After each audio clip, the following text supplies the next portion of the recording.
ဒါတွေကိုအင်္ဂလိပ်လိုဘယ်လိုပြောမလဲစိတ်ဆန္ဒတွေပြေပါတယ်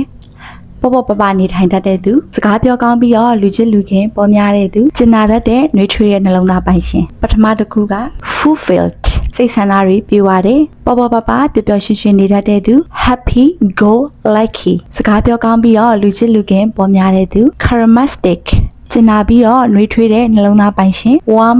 hearted နမူနာဝါကြတွေနဲ့အတူတူလေ့လာကြမယ် fulfilled for the first time in my life I feel really fulfilled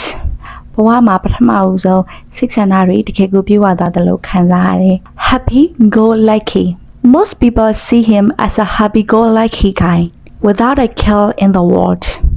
လူအများစုကသူ့ကိုပေါ့ပေါ့ပပနဲ့ပျော်ပျော်ရွှင်ရွှင်နေတတ်တဲ့ဘာကိုမှအလေးနက်ကြီးမဆိုင်တဲ့သူတစ်ယောက်အနေနဲ့ထင်မြင်ကြတယ် She's a good warm-hearted woman သူမက